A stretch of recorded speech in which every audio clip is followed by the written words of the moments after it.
শীতের পিঠা গরমে খেলে কেমন হয় বলেন তো? হ্যালো এভরিওয়ান, আসসালামু আলাইকুম। আশা করি সবাই ভালো আছেন। আমিও আলহামদুলিল্লাহ ভালো আছি।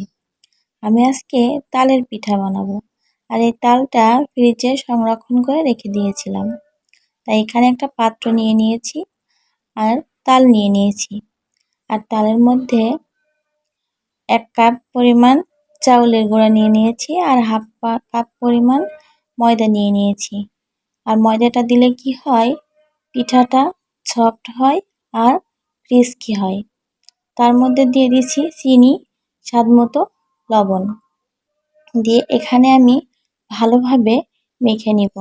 তাই আমি এটা মাখার জন্য হাতটাই ইউজ করেছি, তাই হাত দিয়ে মাখিয়ে নিচ্ছি। আর এই যে আমার মাখানো হয়ে গিয়েছে।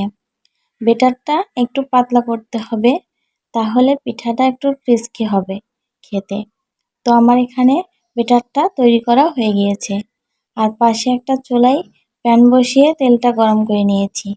আর এখানে এই যে আমি তেলের মধ্যে পিঠাগুলো ছোট ছোট করে পরিমাণ মতো ছোট করে দিয়ে নিচ্ছি।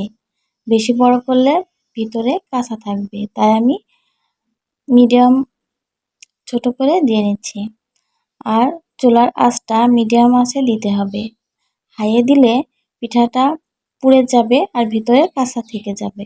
তাই আমি মিডিয়াম আঁচে এই যে লাল লাল করে ভেজে নিয়েছি। নিয়ে এখানে আমি একটা ছাঁকনি দিয়ে তেল ঝরিয়ে উঠে নিচ্ছি। এই যে একে একে আমি উঠিয়ে নিচ্ছি। এই যে আমার উঠিয়ে নিলাম সবগুলো পিঠা। আমি এভাবে তেল ঝরিয়ে উঠিয়ে নিব। তো আমার পিঠাগুলো এখানে আমার উঠিয়ে নেওয়া হয়ে গিয়েছে। সবগুলো পিঠা আমি বানিয়ে নিয়েছি। আর এই দেখতেই পাচ্ছেন কত সফট আর ক্রিস্পি হয়েছে। যাই হোক, ভিডিওটা যদি কোনো অংশে ভালো লেগে থাকে, লাইক, কমেন্ট, শেয়ার করে পাশে থাকবেন। আজকের ভিডিওটা এ পর্যন্তই। নেক্সট কোনো ভিডিওতে দেখা হয়ে যাবে। আল্লাহ হাফেজ, আসসালামু আলাইকুম।